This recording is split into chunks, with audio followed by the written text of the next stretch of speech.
ஒரு கடற்கரை ஓரம், அங்கே ஒரு சின்ன கிராமம். அந்த கிராமத்தில் ஒரு சின்ன பள்ளிக்கூடம். கடற்கரை ஓரத்தில் உள்ள ஒரு விடுதியில் ஓய்வுக்காக ஒருத்தர் வந்து தங்கியிருக்கிறார். பள்ளிக்கூடத்தில் ஏதோ விழா நடக்கிறது மாதிரி தெரிஞ்சுது. உடனே அவர் அந்த பக்கமாக வந்தார். இங்கே என்ன நடக்குதுன்னு விசாரித்தார். பள்ளி ஆண்டு விழா நடக்குதுன்னாங்க. உடனே போனார். கண்காட்சி ஒன்று வச்சுருந்தாங்க. உள்ளே போய் பார்த்தார். பள்ளிக்கூடத்தில் படிக்கிற மாணவர்களே சொந்தமாக தயார் பண்ண பொருள்களை காட்சிக்கு வச்சிருக்கிறாங்க. அந்த ஊர் மக்கள்லாம் அதை கூட்டம் கூட்டமாக போய் பார்த்துக்கிட்டு இருக்கிறாங்க. இவரும் ஆர்வமாக அதையெல்லாம் பார்த்துக்கிட்டே போகிறார். ஒரு இடத்துல ஒரு சின்ன ரயில் செஞ்சு வச்சுருந்தாங்க. மாணவர்களே தயார் பண்ணது. மின்சாரத்தால் அது ஓடுறது மாதிரி பண்ணி வச்சுருந்தாங்க. அதில் ஒரு சின்ன பொத்தான் இருக்கும். அது அமுக்குனா ரயில் ஓடும், சுற்றி சுற்றி வரும். மாணவர்கள் எதிரில் நின்று அதுக்கு விளக்கம் கொடுத்துக்கிட்டு இருக்கிறாங்க. இவர் அதை கவனிச்சார். ரயில் ஓடுறத பார்த்தார். அங்கே நின்றுக்கிட்டு இருந்த மாணவர்கள்கிட்ட விளையாட்டாக கேட்டார், ஏப்பா இந்த ரயில் எதனால் ஓடுது அப்படின்னு கேட்டார். இவர் சக்தியினால் ஓடுது அப்படின்னாங்க மாணவர்கள். அது என்ன சக்தின்னு கேட்டார். அதுக்கு பேர் மின்சாரம் அப்படின்னாங்க. சரி, நீங்கள் மின்சாரத்தை பார்த்துருக்குறீங்களா அப்படின்னார். நாங்கள் பார்த்தது இல்லைங்க, ஆனால் இதை செய்யறதுக்கு எங்களுக்கு உதவி பண்ண ஆசிரியர் ஒரு பட்டதாரி, ஒரு கால் அவர் பார்த்துருக்கலாம் அப்படின்னாங்க. அவர் எங்கே இருக்காருன்னு கேட்டார். இதோ அழைச்சிட்டு வர்றோம்னு ஓடினாங்க. அவர் அழைச்சிட்டு வந்தாங்க. அவர்கிட்ட ஒரு பெரியவர் கேட்டார், மின்சாரத்தை நீங்கள் பார்த்துருக்குறீங்களா அப்படின்னு. மின்சாரத்தை பார்க்குறதாவது நான் பார்த்ததே இல்லை. நான் பார்த்தது அது செயல்படுற விதத்தை தான். அது விளக்கை வந்து எரிய வைக்குது, ரயிலை ஓட வைக்குது, இது மாதிரி எத்தனையோ எந்திரங்களை வந்து செயல்பட வைக்குது. ஆனால் உண்மையிலேயே அது என்னன்னு எனக்கு தெரியாது. ஒருவேளை இந்த பள்ளிக்கூடத்து தலைமை ஆசிரியருக்கு தெரிஞ்சிருக்கலாம், ஏன்னா அவர் ஒரு மேல்நிலை பட்டதாரி அப்படின்னாராம் அவர். சரின்னு போய் தலைமை ஆசிரியரை கூப்பிட்டுக்கிட்டு வந்தாங்க. அவர்கிட்டையும் இதே கேள்வி கேட்டாராம் அவர். மன்னிக்கணும், இந்த கேள்வி இதுவரைக்கும் யாரும் என்கிட்ட கேட்டதில்லை. சக்தியை யாரும் பார்க்க முடியாது, ஆனால் அது செயல்படும் விதத்தை தான் பார்க்க முடியும் அப்படின்னாராம் அவர். இப்போ இதுவரைக்கும் கேட்டுக்கிட்டு இருந்த பெரியவர் சிரிச்சார். சிரிச்சுட்டு சொன்னாராம், சரி அதுக்காக ஒன்றும் கவலைப்படாதீங்க, என்னுடைய பெயர் தாமஸ் ஆல்வா எடிசன் அப்படின்னாராம். இதை கேட்டதும் அங்கே இருந்தவங்களுக்கெல்லாம் அதிர்ச்சி, ஆச்சரியம். என்னது, நீங்கள் தானா எடிசன்? நீங்கள் எவ்வளவு மின்சார கருவிகளை உண்டாக்கி இருக்கிறீங்க, நீங்களா இந்த கேள்வியை கேட்டது அப்படின்னாங்களாம். ஆமாம், நான் தான் கேட்குறேன், ஏன்னா நானே மின்சாரத்தை பார்த்தது கிடையாது அப்படின்னாராம் அவர். அன்புங்கிறது இப்படிப்பட்டது தான்ங்கிறார் ஓஷோ. அன்புங்கிறது நம்ம உடற்கூறு அமைப்பில் இல்லை, அது நம்ம உடம்புல உள்ள சுத்த சக்தியின் வெளிப்பாடு. அதை உணரத்தான் முடியுமே தவிர பார்க்க முடியாது. அன்பே உன்னை வந்து நான் என் இருதயத்தில் வச்சிருக்கிறேன் அப்படின்னுலாம் சொல்லுவான். இதெல்லாம் சும்மா. இது வந்து டாக்டர்கள் சொல்கிற இருதயம் கிடையாது. அது வந்து ரத்தத்தை தள்ளுகிற ஒரு கருவி, அவ்வளவுதான். ஞானிகள் சொல்லுகிற இதயம் வேற, அது கண்ணுக்கு புலப்படாத ஒரு சக்தி. என்னுடைய இதயம் ரொம்ப விசாலமானது சார் அப்படின்னார் ஒருத்தர். அப்படிங்களான்னு ரொம்ப மரியாதையா, ஆமாங்க டாக்டர் அப்படிதான் சொல்றார், கொஞ்சம் வீங்கி போய் பெருசா இருக்குதான் அப்படின்னார். ஒரு அரசன், அவனுக்கு வயசாயிட்டுது. அதனாலேயே இந்த கவலை, பயம் எல்லாமும் அதிகமாயிட்டுது. மரண பயம், ராத்திரியில சரியா தூங்க முடியல, இப்படி ஆயிட்டுது நிலைமை. அந்த அரசன் ஏற்கனவே எப்படின்னா போர்க்களங்கள்ல எத்தனையோ பேரை ஓட ஓட விரட்டி இருக்கிறான். இருந்தாலும் இப்ப அந்த துணிச்சல்லாம் எங்கேயோ போயிட்டுது. பேசாம படுத்திருக்கிறான். அப்படியே படுத்தாலும் தான் தூக்கம் வர மாட்டேங்குது. என்ன பண்ணலாம்னு யோசிச்சான் இந்த மன்னன். உடனே எல்லா அமைச்சர்களையும் கூப்பிட்டான். எனக்கு வந்து நிம்மதி இல்லை, எதை நினைச்சாலும் பயமா இருக்கு, எனக்கு ஒரு ஆலோசனை சொல்லுங்க அப்படின்னா. என்ன ஆலோசனை வேணும் அப்படின்னு சொல்லி கேட்டாங்க. எனக்கு ஒரு நெருக்கடியான சந்தர்ப்பம் ஏற்பட்டு போச்சுன்னு வச்சுக்கோங்க. அந்த நேரத்தில் நீங்கள் யாருமே என் பக்கத்தில் இல்லை ஆலோசனை சொல்கிறதுக்கு அப்படின்னா, அந்த சமயத்தில் எனக்கு உபயோகப்படுற மாதிரி ஒரு வாசகம், பொன்மொழி ஏதாவது சொல்லுங்க. அதை வந்து நான் என்னுடைய வைர மோதிரத்துக்கு அடியில் பதிச்சு வச்சுக்கிறேன் அப்படின்னார். தேவைப்படுறப்போ உதவும் அப்படிங்கிறதுனால. அவர் போட்டிருந்த மோதிரமும் அதுக்கு தகுந்த மாதிரியே திறந்து மூடுறது மாதிரி அமைஞ்சிருந்தது. ஏதாவது வாசகம் எழுதுனா உள்ற வச்சுக்கலாம், அதுக்கான வசதி அதில் இருந்தது. அமைச்சர்கள்லாம் யோசனை பண்ணாங்க, இது மாதிரி ராஜா கேட்குறாரு, என்ன வாசகம், அதாவது பொன்மொழி சொல்லலாம் அப்படின்னு எல்லாரும் யோசனை பண்ணாங்க. ஒருத்தருக்குமே சரியாக தோணலை, ஒரே குழப்பமாக இருந்தது. ஏன்னா நெருக்கடியான சமயத்தில் உபயோகப்படுறது மாதிரி ஒரு பொன்மொழி வேணும்னு சொல்லியிருக்கிறார். அப்படி இப்படி யோசித்து பார்த்தா ஒன்றுமே தோணலை. எல்லாரும் குழம்பிக்கிட்டு இருந்த நேரத்தில் ஒரு பெரியவர் அந்த பக்கமாக வந்தார். அவர் சொன்னார், நான் வேணும்னா அதுக்கு பொருத்தமாக ஒரு வாக்கியம் சொல்கிறேன், ஆனால் ஒரு நிபந்தனை. அதை யாரும் ரொம்ப ஆர்வம் காரணமாக அவசரப்பட்டு படிச்சிடக்கூடாது. அதை ரகசியமாக அந்த மோதிரத்துக்குள்ளே எழுதி வச்சுக்கணும். எப்போவாவது இக்கட்டில் மாட்டிக்கிற சமயத்தில் மட்டும் வேற வழியே இல்லை அப்படிங்கிற நிலைமையில மட்டும்தான் அதை திறந்து பார்க்கணும். அப்படி நீங்கள் இருக்கிறதா இருந்தால் நான் அதை சொல்கிறேன் அப்படின்னார் அந்த பெரியவர். சரின்னு ஒத்துக்கிட்டாங்க எல்லாரும். அதே மாதிரி அவர் ஒரு வாக்கியத்தை சொன்னார்.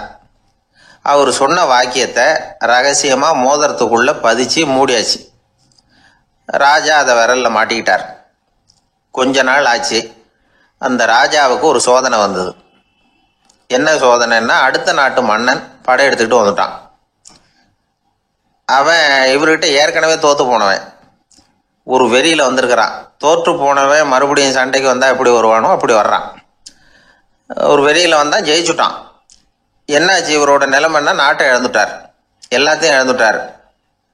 கடைசியாக ஒரு அடிபட்ட குதிரையில் ஏறி தப்பிச்சு போயிட்டார், வேற வழி இல்லைன்னு. பின்னாடி துரத்திக்கிட்டு வராங்க. இவர் ஒரு மலை உச்சிக்கு போயிட்டார். அதுக்கும் அப்பால் போக முடியாது, ஏன்னா அந்த பக்கம் பயங்கர பள்ளம்.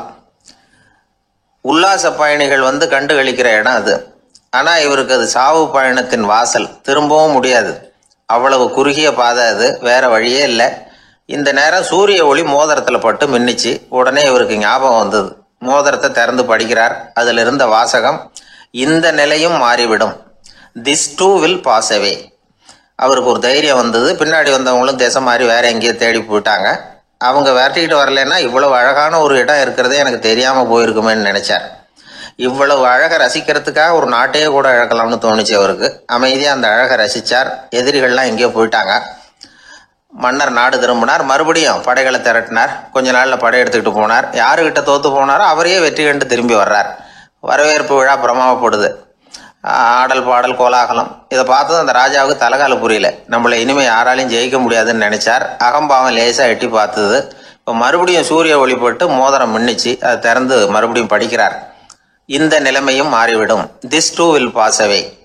அவ்வளவுதான். அவர் மனசு அடங்க ஆரம்பிச்சுட்டுது, ஆணவம் போயிட்டுது. இதுல இருந்து நாம தெரிஞ்சுக்க வேண்டியது என்னன்னா, எந்த சூழ்நிலையிலையும் நாம கவலைப்பட வேண்டியதில்லை. ஏன்னா இங்க எதுவுமே நிரந்தரம் இல்லை. அந்த ராஜா மாதிரியே நம்ம ஆளு ஒருத்தன் ஒரு மோதிரம் போட்டிருந்தான், அதுக்குள்ள அவன் எழுதி வச்சிருந்த வாசகம் எதுக்கும் கவலைப்படாதே அப்படிங்கிறது தான். ஒரு நாள் பயங்கரமான கவலையோடு உட்காந்துருந்தான். பக்கத்தில் இருந்தவங்க சொன்னாங்க, இது மாதிரி சந்தர்ப்பத்தில் தான் நீ உன் மோதிரத்தை திறந்து பார்க்கணும்னாங்க. இவனுக்கு கவலையோட எரிச்சலும் சேர்ந்துக்கிட்டது. அது எப்படி முடியும், இப்போ திருட்டு போனது என்னோட அந்த மோதிரம் தானே அப்படின்னு சொல்லிவிட்டு தலையில் கை வச்சுட்டு உட்காந்துட்டான்.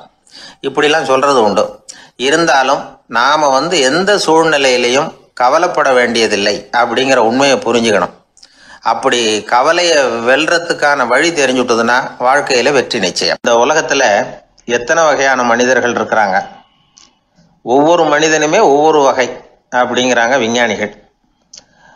மனிதர்களை 3 வகையாக பிரிக்கலாம் அப்படின்னு சொல்கிறாங்க மெய்ஞானிகள்.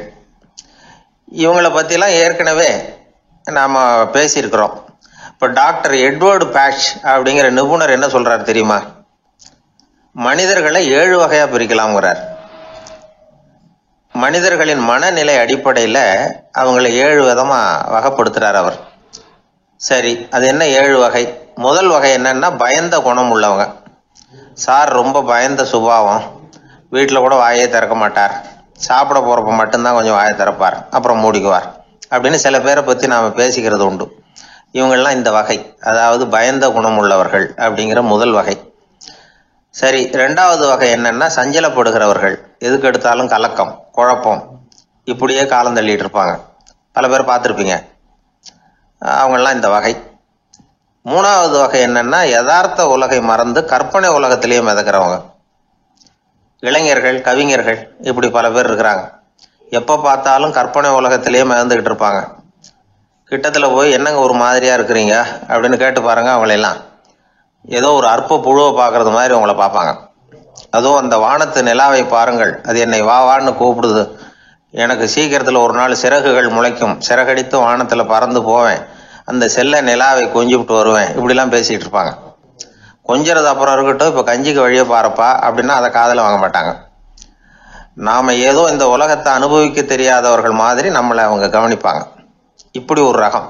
4வது வகை மனிதர்கள் எப்படின்னா, இவங்க தனிமை உணர்வு மிக்கவர்கள். இவங்க மற்றவங்களோட இயல்பாக நெருங்கி பழகிறதில்ல, தான் உண்டு தன்னுடைய வேலை உண்டுன்னு இருந்துட்டு போகிறவங்க. அடுத்த வீட்டில் இருக்கிறவர் யார் அப்படின்னு கேட்டால் கூட அடுத்த வீடுன்னு ஒன்று இருக்கா அப்படிங்கிறது மாதிரி நம்ம முகத்தை பார்ப்பாங்க. அவங்ககிட்ட மேற்கொண்டு நாம் என்னத்தை பேச முடியும்? இப்படி ஒரு வகை. 5வது வகை மனிதர்கள் எப்படின்னா, இவங்க மற்றவங்க செல்வாக்குக்கு உட்பட மறுப்பவர்கள். அடுத்தவங்களோட செல்வாக்குக்கு இவங்க ஆட்படுறதில்ல. நான் யார் தெரியுமான்னு கேட்டால் அதை தெரிஞ்சுட்டு எனக்கு என்ன ஆக போகுதும்பாங்க. இவங்கெல்லாம் அந்த ரகம். 6வது வகை மனிதர்கள் எப்பவும் எதுலேயும் பற்று இல்லாமல் இருக்கிறவங்க. இது ஒரு துறவு மனப்பான்மை. இயல்பாகவே சில பேர் இப்படி உண்டு, அவங்களுக்கு எதுலேயும் ஒரு ஈடுபாடு இருக்காது. அப்படிப்பட்டவங்கெல்லாம் 6வது வகை. 7வது வகை மனிதர்கள் மற்றவங்க கவலையை தன்னுடையதாக ஆக்கிக்கிட்டு கவலைப்படுறவங்க. இவங்கெல்லாம் மகாத்மாக்கள். தாம் வேறு அடுத்தவங்க வேறு அப்படிங்கிற எண்ணம் இவங்களுக்கு வர்றதில்லை. அதனால் அடுத்தவங்களுக்கு ஒரு துன்பம் வந்ததுன்னா இவங்களால சும்மா இருக்க முடியறதில்ல. ஆக கூடி இப்படி 7 விதமான மனிதர்களை அடையாளம் காட்டுறார் அந்த நிபுணர். இதில் நாம் எந்த வகையில் வர்றோம் அப்படிங்கிறத நாம தான் அடையாளம் கண்டுபிடிக்கணும். எனக்கு தெரிஞ்ச ஒரு மனிதர் உண்டு. அவர் ஒரு வித்தியாசமான வகை. எதையும் நடைமுறை சாத்தியமாக சிந்திக்கிறவர். எப்பவும் அடுத்தவங்களும் நல்லா இருக்கணும், நாமும் நல்லா இருக்கணும் அப்படின்னு ஆசைப்படுறவர். அவருக்கு ஒரு சமயம் திடீர்னு உடம்பு சுகம் இல்லாமல் போயிட்டுது.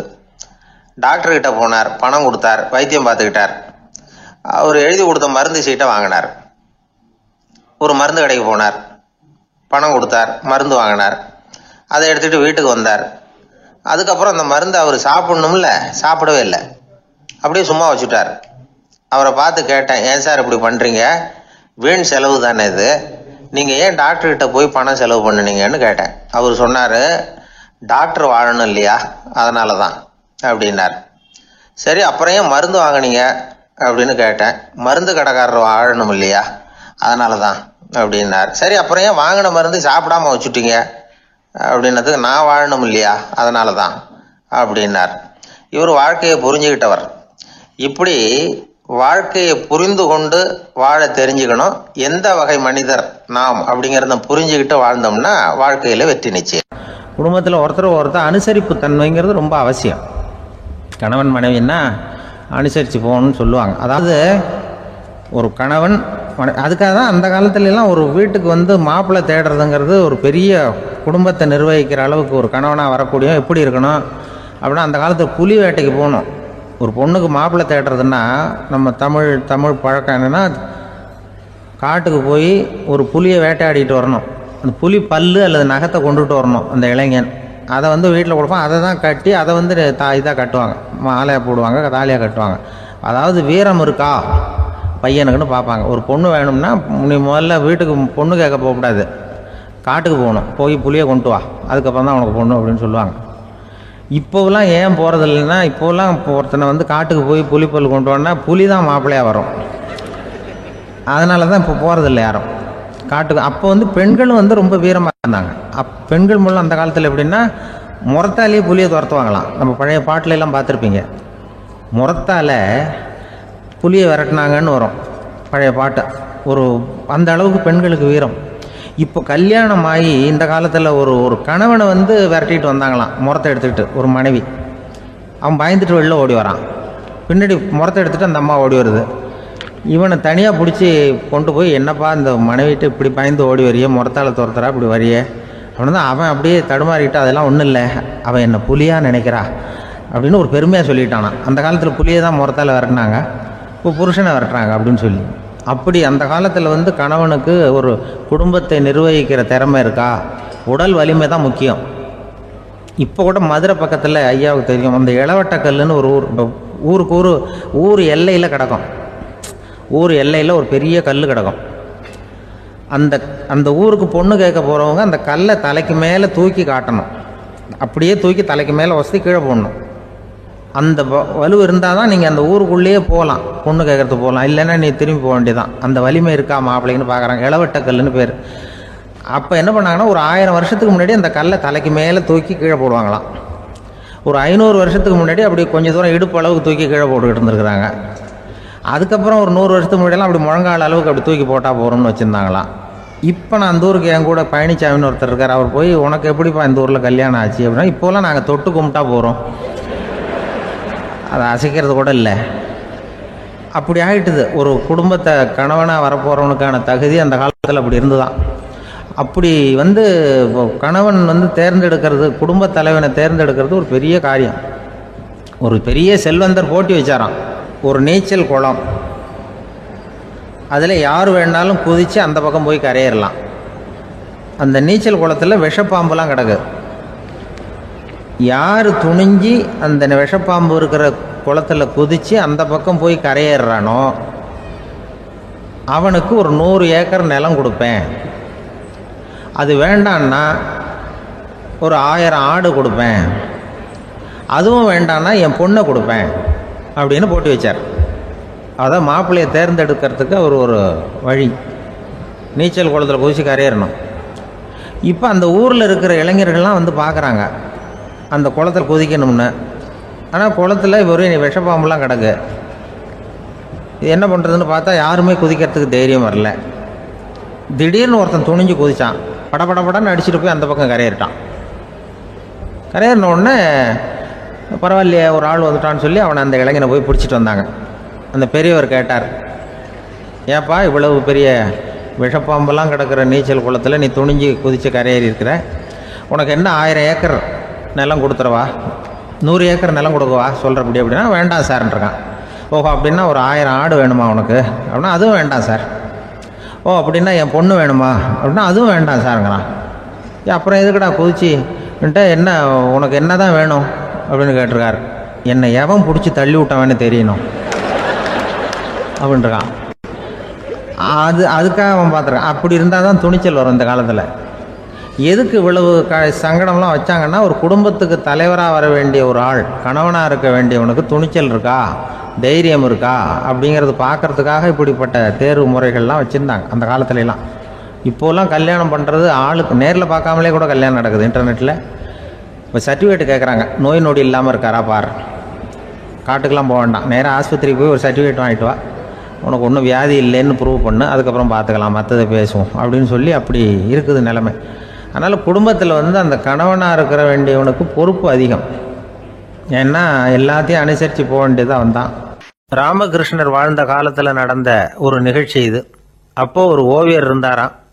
அவருக்கு ஒரு ஆசை, ராமகிருஷ்ணர் படத்தை வரையணும், அதை அவர்கிட்டயே கொண்டுட்டு போய் காட்டி அபிப்பிராயம் கேட்கணும். இதுதான் அந்த ஓவியரின் ஆசை. உடனே ராமகிருஷ்ணர் படத்தை வரைஞ்சி முடித்தார். அதை எடுத்துக்கிட்டு போனார். இவர் போன சமயம் அங்கே ராமகிருஷ்ணர் சீடர்களோடு உட்காந்துருக்கிறார். விவேகானந்தர் அங்கே இருக்கிறார். இந்த ஓவியர் கொண்டுகிட்டு போய் தான் வரைந்த ஓவியத்தை அவர்கிட்ட காட்டினார். ராமகிருஷ்ண பரமஹம்சரின் ஓவியத்தை ராமகிருஷ்ணர்கிட்டயே காட்டுறார். ராமகிருஷ்ணர் என்ன பண்ணார் தெரியுமா, அந்த படத்தை பார்த்தார். உடனே அது காலை தொட்டார். குருதேவருடைய இந்த செயல் சீடர்களுக்கு ரொம்ப வியப்பை உண்டு பண்ணிச்சு. சில பேர் மனசுக்குள்ளேயே ரொம்ப குழம்பி போக ஆரம்பிச்சிட்டாங்க, என்ன இப்படி பண்ணுறாருன்னு. என்ன இது அவரோட படம், அவரே அவரோட படத்தின் காலை தொடுறார் அப்படின்னு யோசிச்சாங்க. சில பேர் ஒன்றும் புரியாமல் ஒருத்தர் பார்த்து சிரிச்சுக்கிட்டாங்க. அந்த இடத்துல சீடர்கள் மட்டும் இல்லை, சீடர் அல்லாத பல பேர் இருந்தாங்க. தன்னுடைய காலை தானே தொடர இவருடைய செயல் பற்றி என்ன நினைக்கிறது அப்படின்னு அவங்களும் குழம்பி போய் நிற்கிறாங்க.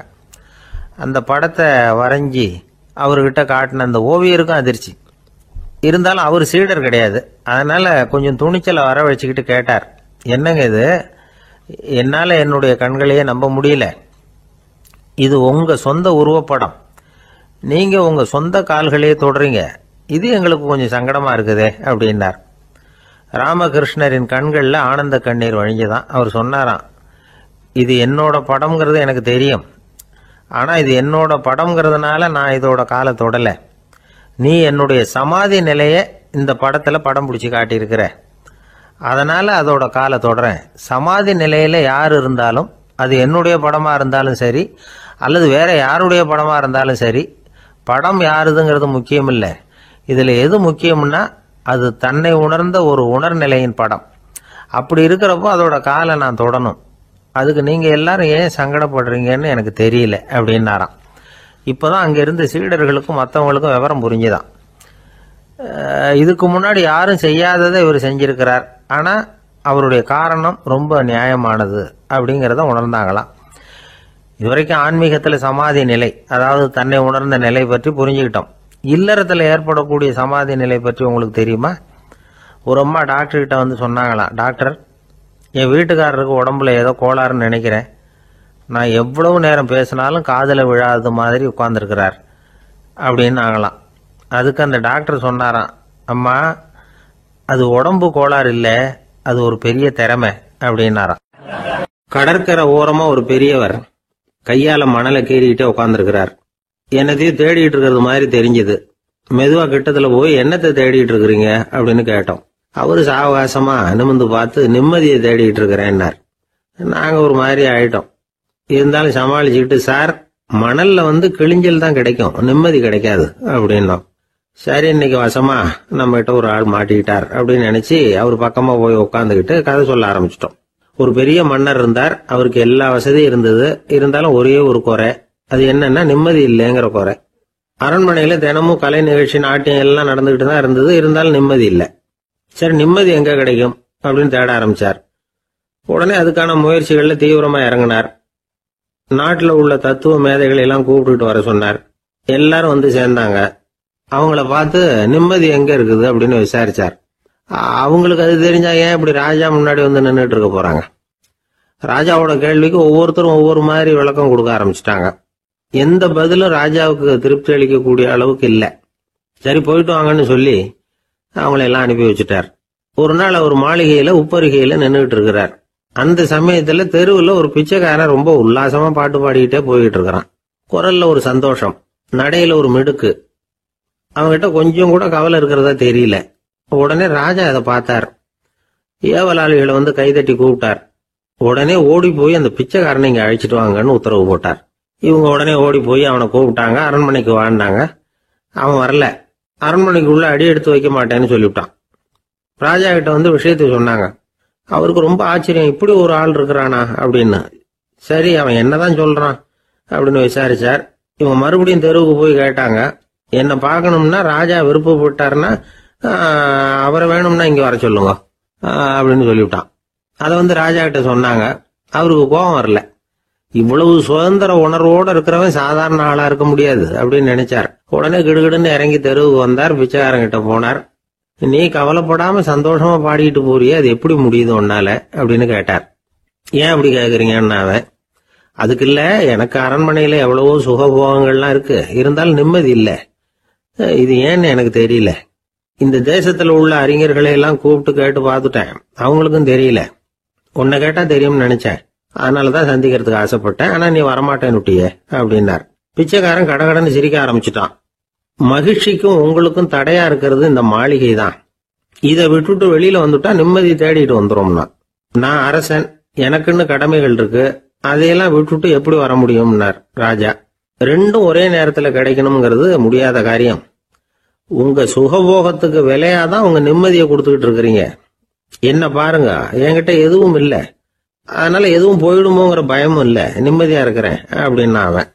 ராஜா உடனே சந்தோஷப்பட்டு தன்னுடைய மேலங்கியை எடுத்து அவனுக்கு பரிசா கொடுத்தாரான். அவன் சிரிச்சுக்கிட்டே அதை வாங்க மாட்டேன்னு விட்டானான். இதை நீங்க எனக்கு கொடுக்கறதுனால எந்த பயனும் இல்லை, அதே நேரத்துல அதை வாங்கிட்டேன்னா அடுத்த வினாடியிலிருந்து அதை எப்படி காப்பாத்துறதுங்கிற கவலை எனக்கு வந்து சேர்ந்துரும், அப்புறம் தூக்கம் வராது, நிம்மதி போயிடும் அப்படின்னானா. சொல்லிவிட்டு அவன் பாட்டுக்கு சந்தோஷமா பாடிக்கிட்டே போயிட்டான். நிம்மதி எங்க இருக்குங்கிறதையும் ராஜா தெரிஞ்சுக்கிட்டார். அந்த இடத்துக்கு தன்னால போக முடியாதுங்கிறதையும் அவர் புரிஞ்சுக்கிட்டார். இப்படி இந்த கதைய அந்த கடற்கரையில மணலை கீறிக்கிட்டே உட்கார்ந்துருந்தார அந்த பெரியவர்கிட்ட சொல்லி முடிச்சோம். அவர் முகத்துல ஒரு தெளிவு தெரிஞ்சது. எங்களை நிமிர்ந்து பார்த்தார். ரொம்ப நன்றிங்க, இப்ப எனக்கு தெரிஞ்சு போச்சு, நிம்மதி வேணும்னா அதுக்கு என்ன பண்ணணும்னு இப்ப நல்லா புரிஞ்சுக்கிட்டேன் அப்படின்னார். என்ன புரிஞ்சுக்கிட்டீங்கன்னு கேட்டோம். இனிமே இந்த பக்கம் வந்தா உங்க கண்ணுல படாத இடமா பார்த்து உட்காரணும்னு புரிஞ்சுக்கிட்டேன் அப்படின்னார். ஆபீஸ்ல வேலை பார்க்குற ஒருத்தர் வந்தார். பேசாம ஒரு 10 நாள் லீவ் போட்டுடலாமா பாக்குறேன் அப்படின்னார். ஏன்னு கேட்டோம். என்னுடைய மேலதிகாரி ஒரு முசுடு சார், அவர்கிட்ட வேலை பார்க்கறது ரொம்ப கஷ்டமா இருக்குது அப்படின்னார். ஆபீஸ்ல வேலை பார்க்கறவங்க எல்லாம் ஒரு விஷயத்த நல்லா ஞாபகத்துல வச்சுக்கணும். மேலதிகாரிங்கிறவர் ஒரு பெரிய மகான் இல்லை, அவரும் ஒரு மானிட பிறவிதான். சராசரி மனுஷனுக்குள்ள பலம் பலவீனம் ரெண்டும் அவருக்கும் உண்டு. அதனால அவரை கொஞ்சம் அனுசரிச்சு போறதுக்கு பழகிறது தான் நல்லது. மேலதிகாரிகள்ல பல வகை உண்டு. அதுல முக்கியமா 3 வகை. அதுல ஒரு வகை எப்படி தெரியுமா? உங்களை ஒரு வேலை செய்யற மெஷினா மட்டுமே நினைக்கக்கூடிய வகை. இவங்கெல்லாம் எப்படின்னா, எங்கேயாவது வெளியூர் போயிருந்தா கூட அங்கிருந்து ஃபோன் பண்ணுவாங்க, அந்த வேலை என்னாச்சு, இந்த வேலை என்னாச்சு அப்படின்னு. இவங்களுக்கெல்லாம் உங்க நலனை பத்தியோ உங்க குடும்பத்தை பத்தியோ அக்கறை இருக்காது. நீங்க சொல்ற யோசனை எதுவும் இவங்க கிட்ட எடுபடாது. கொடுத்த வேலையை பாரு, நீ எனக்கு புத்தி சொல்ல வேணாம் அப்படிம்பாங்க. இவங்களை அனுசரிச்சு போறதுக்கு ஒரே வழி, இவங்க எதை சொன்னாலும் சரின்னு சொல்லிவிட்டு வேலையை கவனிக்க வேண்டியதுதான். இவங்க கிட்ட வேற எந்த கேள்வியும் கேட்டுக்கிட்டு இருக்கக்கூடாது. ஆமா சாமி போடுறது கௌரவ குறைச்சல் இல்லை, அது ஒரு அலுவலக சௌகரியம், அவ்வளவுதான். இன்னொரு வகையான மேலதிகாரிகள் எப்படி தெரியுமா? இவங்கெல்லாம் ஆபீஸ் வேலையை பத்தி அதிகமா கவலைப்பட்டுக்கிட்டு இருக்க மாட்டாங்க. தங்களுடைய சொந்த இமேஜ் பாதிக்கப்படக்கூடாதுங்கிறதுலயே கவனமா இருப்பாங்க. இவங்கெல்லாம் அடிக்கடி உங்க நலனை விசாரிப்பாங்க. அதே மாதிரி நீங்களும் அவரை விசாரிக்கணும்னு எதிர்பார்ப்பாங்க.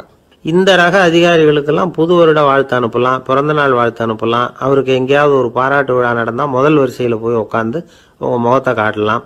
ஆபீஸ் வேலையை மட்டுமே பார்க்குற பணியாளர்கள் இது மாதிரி அதிகாரிகள் கிட்ட நல்ல பேர் வாங்க முடியாது. இன்னொரு வகையான மேலதிகாரிகள் உண்டு. அவங்க எப்படின்னா, ஆபீஸ் வேலையை பத்தியும் கவலைப்பட மாட்டாங்க, தனக்கு கீழே வேலை பார்க்குறவங்கள பத்தியும் கவலைப்பட மாட்டாங்க. எக்காரணம் கொண்டும் தன்னுடைய பொசிஷனுக்கு ஆபத்து வந்துடக்கூடாதுன்னே நினைக்கக்கூடியவங்க இவங்க. இவங்களால கடுமையான வேலை செய்யவும் முடியாது, தீர்மானிக்கவும் முடியாது. எந்த முடிவையும் எடுக்காம அப்படியே தள்ளி போட்டுக்கிட்டே போடுவாங்க எல்லாத்தையும். இதனால என்ன ஆகும்னா, இவருக்கு கீழே வேலை பார்க்குற உங்களுக்கு பொறுப்பு அதிகமாயிடும். இவங்க கிட்ட போய் பிரச்சனையை மட்டும் சொல்லி பிரயோஜனம் இல்லை, அதுக்கான முடிவுகளை நீங்களே சொல்லணும். அப்பதான் இது மாதிரி அதிகாரிகள் கிட்ட நல்ல பேர் வாங்கலாம்.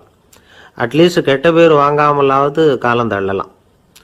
ஆபீஸ்ல வேலை பார்க்குறவங்க முக்கியமா சில விஷயங்களை ஞாபகத்துல வச்சுக்கணும்.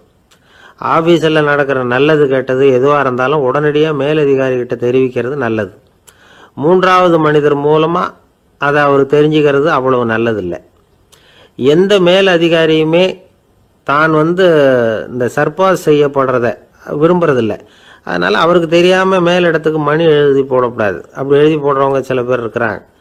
நீங்களும் உங்க மேலதிகாரியும் தொழில் ரீதியா ஒரே படிப்பு படிச்சவரா இருக்கலாம். அப்படி இருந்ததுன்னா அட்ஜஸ்ட் பண்ணி போறது கொஞ்சம் கஷ்டம்தான். இதை மனசுல வச்சுக்கிட்டு நடந்துக்கணும். உங்களுக்கும் அவருக்கும் அபிப்பிராய பேதமா, அது அவருக்கும் உங்களுக்கும் உள்ள தனிப்பட்ட பிரச்சனை. அதை விளம்பரப்படுத்திட்டு இருக்கக்கூடாது, அது அவருடைய கோபத்தை கிளறும். உங்க மேலதிகாரி உங்க கூட படிச்சவரா இருக்கலாம், அதுக்காக அவரை எல்லாருக்கும் முன்னாடி அடைய கிச்சாமி எப்படிடா இருக்க அப்படின்லாம் கேட்டுக்கிட்டு இருக்கக்கூடாது. பொதுவா யாரும் அதை விரும்புறதில்லை. இவ்வளவையும் உங்க மனசுல வச்சுக்கிட்டு கொஞ்சம் சாமர்த்தியமா நடந்துகிட்டீங்கன்னா ஆபீஸ் உங்களுக்கு அவஸ்தையா இருக்காது, ஆனந்தமா இருக்கும். ஒரு மேலதிகாரி தன்கிட்ட வேலை பார்க்குற ஒருத்தரை பத்தி ரொம்ப பெருமையா சொன்னாராம். எங்க ஆபீஸ்ல எவ்வளவோ பேர் வேலை பார்க்குறாங்க, எல்லாரும் தினமும் ஏதாவது பிரச்சனைகளை சொல்லிட்டு இருப்பாங்க. ஆனா இவர் ஒருத்தர் மட்டும்தான் இது வரைக்கும் என்கிட்ட எந்த பிரச்சனையும் சொன்னதே இல்லை. அவர் பாட்டுக்கு வருவார், வேலை பார்ப்பார், போயிடுவார் அப்படின்னாராம். நான் உடனே அவ்வளவு பெருமைக்குரிய அந்த ஊழியரை பார்த்து கேட்டேன், ஏன்பா உன்னுடைய மேலதிகாரிகிட்ட நீ எந்த பிரச்சனையும் கொண்டுகிட்டு போறதே இல்லையாமே அப்படின்னு கேட்டேன். அதுக்கு அவர் சொல்றாரு, ஆமாங்க, அது ஏன்னா அவரால் எந்த பிரச்சனையுமே தீர்க்க முடியாதுங்கிறது எனக்கு நல்லா தெரியும், அதனால அப்படி செய்யறேன், வேற ஒன்றும் இல்லை அப்படின்னார் ரொம்ப பொறுமையா. ஒரு நண்பர் யாருக்கோ ஃபோன் பண்ணிட்டு இருந்தார். அவர் பேசி முடிச்சதும் நான் அவரை பார்த்து, இப்போ ஃபோன் பண்ணீங்களே அந்த ஃபோன் நம்பர் என்ன அப்படின்னு கேட்டேன். அவரு தலையை சொரிஞ்சுக்கிட்டார், ஞாபகம் வரலன்னார். சரி சார், அதை விடுங்க, உங்க மனைவி பேர் என்ன அப்படின்னு கேட்டேன். மாலதின்னார். என்ன சார் இது வேடிக்கை, கொஞ்ச நேரத்துக்கு முன்னாடி பேசின ஃபோன் நம்பர் மறந்து போச்சு, எப்போவோ கல்யாணம் பண்ணிட்ட மனைவி பேர் மறக்கல, அதை கரெக்டா சொல்லிவிட்டீங்களே அப்படின்னு கேட்டேன். அவரு என்ன ஒரு மாதிரியா பார்த்தார். அவரு அப்படி என்ன பார்த்ததுல ஒன்றும் தப்பு இல்லை, ஏன்னா நாம எல்லாருமே அப்படித்தானே. ஒரு குறிப்பிட்ட காரியத்துக்காக தொலைபேசியில ஒருத்தட்ட பேசுறோம், அதுக்கப்புறம் அந்த எண் நமக்கு அனாவசியம், அதனால மறந்துடுறோம். இதுக்கு பேர் தான் தற்காலிக ஞாபகம். ஆனா மனைவி பேரை மறந்துட முடியுமா? முடியாது. அது அவசியமான ஒண்ணு. அடிக்கடி அந்த பேரை உபயோகப்படுத்துறோம். அதனாலேயும் அது முக்கியங்கிறதுனாலேயும் அதை மறக்கிறது இல்ல. இதுக்கு பேரு நிரந்தர ஞாபகம். சரி, இந்த தற்காலிக ஞாபகம், நிரந்தர ஞாபகம், இது ரெண்டு ஞாபக அளவுகளையும் கட்டுப்படுத்துறது எது அப்படின்னா மூளைக்குள்ள நடக்கிற மின்சார நடவடிக்கைகள் தான். தற்காலிக ஞாபகம் ஒரு மின்னல் மாதிரி தோன்றி மறையுது. நிரந்தர ஞாபகம் ஒரு படிவம் போல மூளையில படிஞ்சுடுது. ஒரு சம்பவத்தின் பல பிரதிகள் மூளையில பல்வேறு பகுதிகளிலேயும் படியறதுனால ஒன்னு மறைஞ்சாலும் மறந்தாலும் இன்னொன்னு மறையறதில்ல. இப்படிப்பட்ட நிலைமையில தான் தொண்டையில இருக்கு, வாயில வரமாட்டேங்குது சார் அப்படிமா. ஒருத்தருக்கு எந்த துறையில ஆர்வமும் ஈடுபாடும் அதிகமோ அது சம்பந்தமான ஞாபக சக்தி அதிகமா இருக்கும். தொழிலை விரும்புகிற ஒரு டெலிபோன் ஆபரேட்டருக்கு எண்கள்லாம் நல்ல ஞாபகம் இருக்கும். அது மாதிரி கவிஞர்களுக்கு வார்த்தைகள் நல்ல ஞாபகத்தில் இருக்கும். இது ஒரு பக்கம் இருந்தாலும் ஒரு மூளை எண்களை விட எழுத்துக்களை விட படங்களை ரொம்ப சுலபமா ஞாபகத்துல வச்சுக்குது. புரிஞ்சுக்கிற தன்மை, அனுபவம், புத்தி கூர்மை இது கூடி குறையறத பொறுத்து ஞாபக சக்தியும் ஏறும் இறங்கும். இப்ப உதாரணத்துக்கு ஒரு பையனுக்கு படிச்சது எதுவும் ஞாபகத்துல இல்லைன்னா அவன் அதை சரியா புரிஞ்சுக்கலன்னு அர்த்தம். இந்த மறதிங்கிறது எந்த சமயத்துல ஒரு பிரச்சனை ஆகுது தெரியுமா? உங்களுக்கு வேண்டியப்பட்ட ஒருத்தரை ஞாயிற்றுக்கிழமை சாயந்தரம் சரியா 5 மணிக்கு கடற்கரைக்கு வர சொல்லிவிட்டு அந்த நேரத்தை மறந்துட்டா அது பரவாயில்ல, வர சொன்னதையே மறந்துட்டாதான் நிலைமை மோசம்னு அர்த்தம். இப்படி இருந்தா இது சிகிச்சை எடுத்துக்க வேண்டிய நிலைமைங்கிறத புரிஞ்சுக்கணும். ஆமா, இதுக்கும் மருந்து இருக்கு. ஆனா மூளை குறிப்பிட்ட அளவுக்கும் கீழே இயங்குறப்போ இன்னொன்னு சொல்லுவாங்க, இந்த நியூரோ டிரான்ஸ்மிட்டர் அப்படின்னு சொல்லுவாங்க. அப்படிங்கிற மூளை ரசாயனம் ரொம்பவும் குறைஞ்சு போறப்போ மட்டும்தான் உபயோகப்படும். டாக்டர் என்ன சொல்றாங்க தெரியுமா? மூளையை பொறுத்த வரைக்கும் அதுல ஞாபக சக்தி அதிகமா உள்ள மூளை, மறதி உள்ள மூளை அப்படின்னு ஒண்ணும் கிடையாது அப்படிங்கிறாங்க. நினைவு வச்சுக்கிறதுக்கு பயிற்சி அளிக்கப்பட்ட மூளை, பயிற்சியற்ற மூளை அப்படின்னு வேணும்னா சொல்லலாம் அப்படின்னு சொல்றாங்க. அதனால நம்ம ஞாபக சக்திங்கிறது நம்ம கிட்ட இருக்கிற பயிற்சி, முயற்சி இதை பொறுத்து தான் அமையும். ஒருத்தர் ஒரு பென்சிலை எங்கேயோ வச்சுக்கிட்டு தேடிக்கிட்டு இருந்தார். அப்புறம் என்னமோ தீவிரமா யோசனை பண்ணி அதை ஞாபகப்படுத்தி பார்த்துக்கிட்டு இருந்தாராம். எதிரில் உட்கார்ந்து இருந்தவர் சொன்னார், பென்சிலை தானே தேடிட்டு இருக்கீங்க, அது உங்க வலது காதுல இருக்குது சார் அப்படின்னாராம் அவரு. இதுக்கு அவரு சொல்லியிருக்காரு, பென்சிலை வலது காதுல தான் வச்சிருக்கேங்கிறது எனக்கு நல்லா ஞாபகம் இருக்கு, ஆனா எது வலது காதுங்கிறது தான் மறந்து போச்சு அப்படின்னாராம். அவர் அதை தான் யோசிச்சுட்டு இருந்திருக்கிறார்.